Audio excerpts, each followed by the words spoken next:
ओम सर्वधर्मस्थापकस्त्वं सर्वधर्मस्वरूपकः आचार्याणां महाचार्यो रामकृष्णाय ते नमः।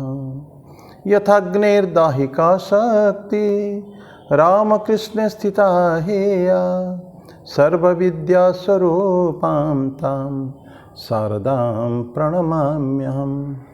परतत्त्वे सदा लीनो रामकृष्ण समाज्ञया यो धर्मो स्थापनरतो वीरेशं तं नमाम्यहम्। वीरेशं तं नमाम्यहम्। भगवान श्री रामकृष्ण देव, भगवती माँ शारदा जी और स्वामी जी को प्रणाम अर्पित करता हूँ। मेरे गुरुदेव पूज्य स्वामी भूतेश्वरानंद जी महाराज को मेरा प्रणाम है। महान संत कबीर जी को मेरा प्रणाम है कि उन्हीं के एक भजन के ऊपर हम चर्चा कर रहे हैं पिछले बार से, और आप सभी को मेरा प्रणाम। पिछले सप्ताह में कबीर जी का एक भजन के ऊपर है, मन की तरंगे मार लो बस हो गया भजन। उसके ध्रुवपद और उसका पहला स्टांजा हम लोगों ने एक्सप्लेन किया था। तो ये भजन गाने के बाद एक्चुअली जो उसका मीनिंग है थोड़ा सा जानने से अच्छा रहता है। उसका मीनिंग पतंजलि उनके योग दर्शन में बोलते हैं कि तज्जपः तदर्थ भावनम। जो हम जप करेंगे, जो बोलेंगे, जो गाएंगे, उसका अर्थ भी भावन अगर मन में चिंतन करें तो अच्छा रहता है। ये पतंजलि का डेफिनेशन है वो।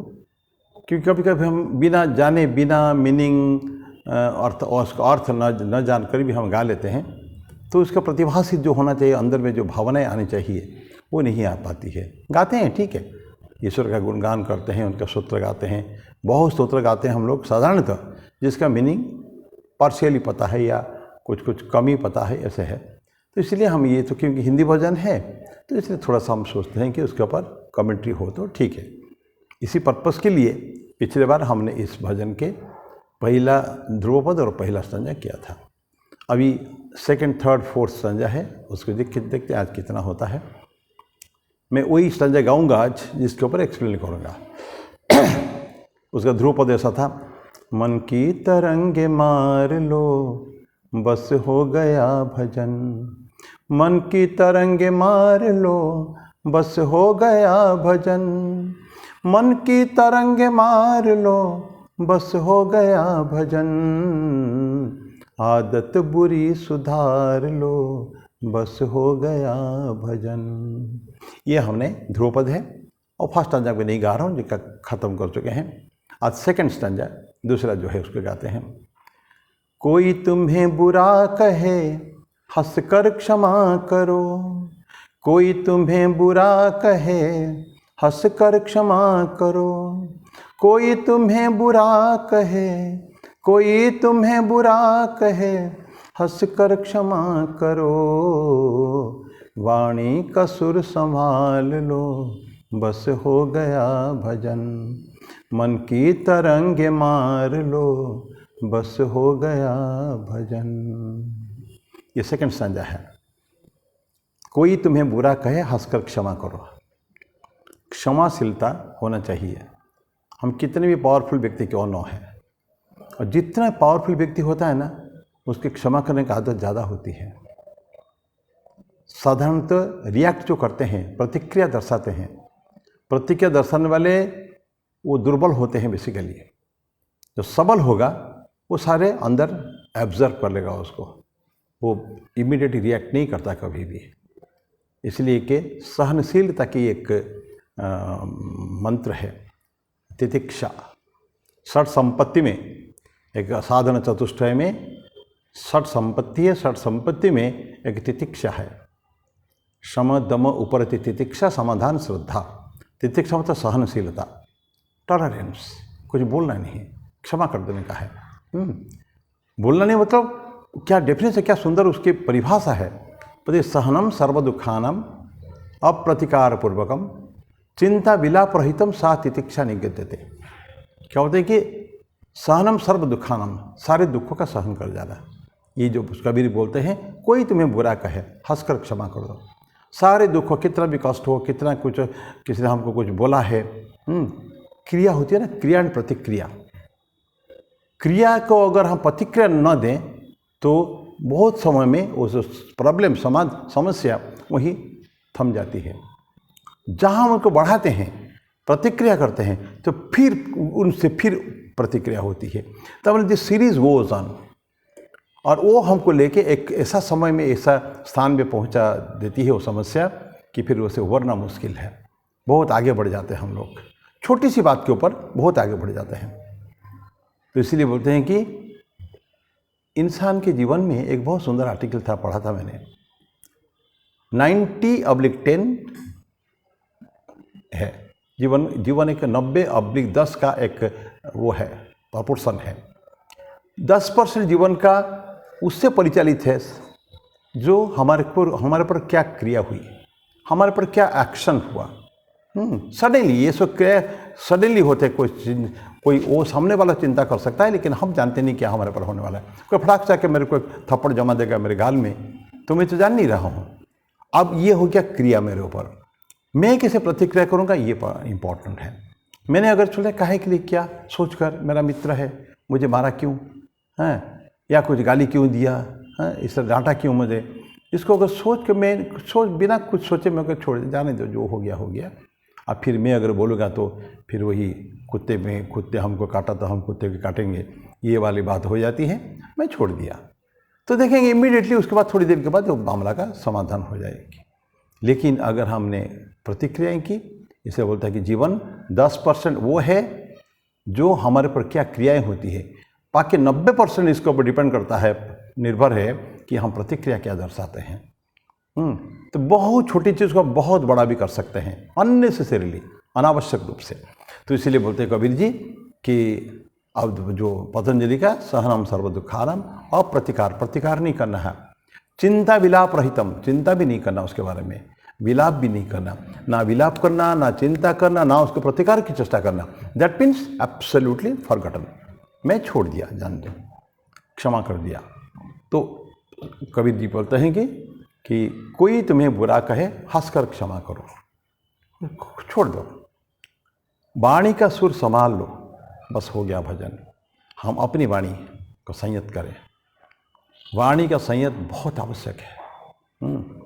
हम एक कटु वाक्य और किसी को बोल देते हैं ना, तो हमारे जो thoughts and words and deeds, मनसा वाचा कर्मणा हमको अहिंसक होना है, हिंसा नहीं करनी है।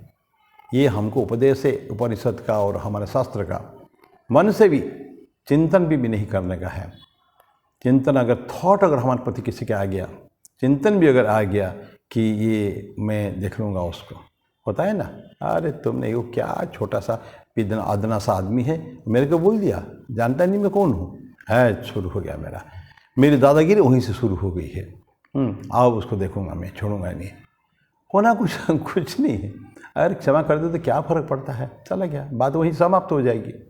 नहीं, वो नहीं, उसको हम दिखाना है ना, I want to teach him a lesson, मैं उसको के बताऊंगा, उसको देखे मैं कौन होता हूँ, मैं बता दूंगा मैं।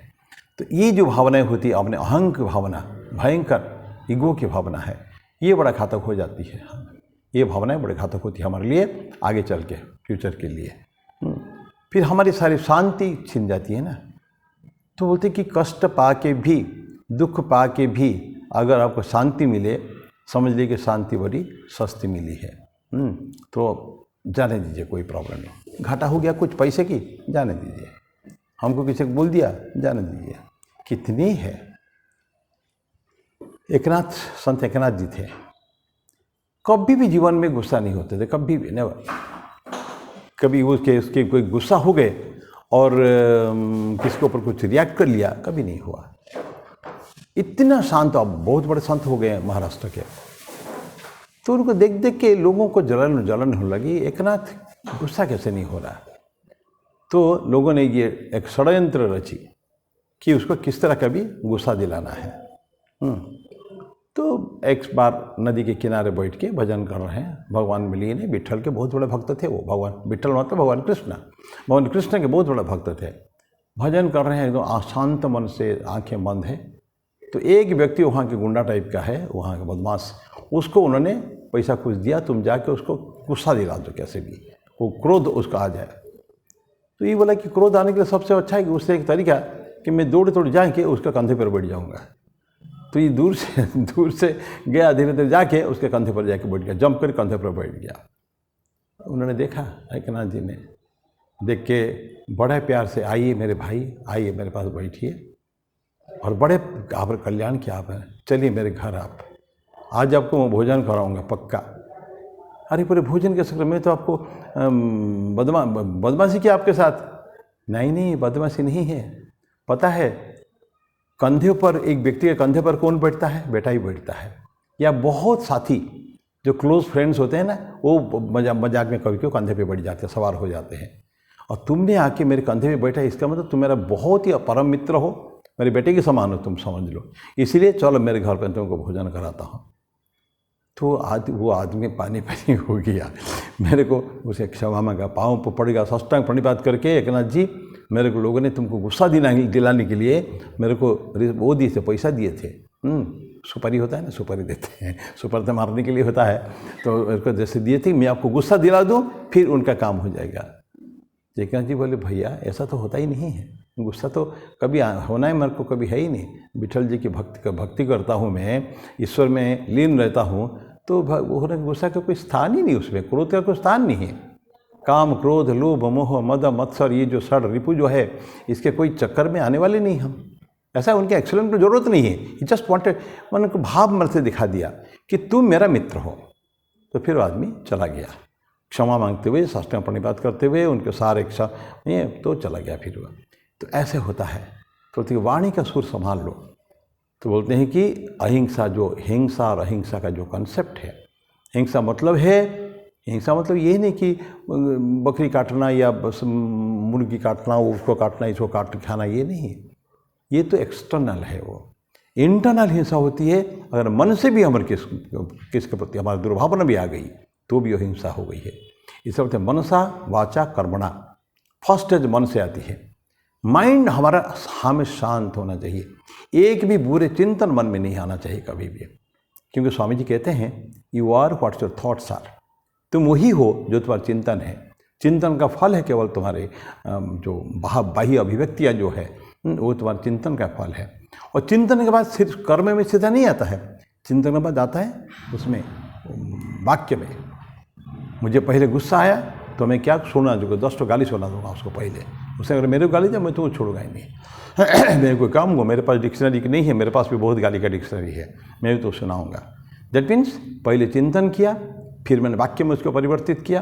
अब थर्ड आता है चिंतन, वाक्य व कार्य।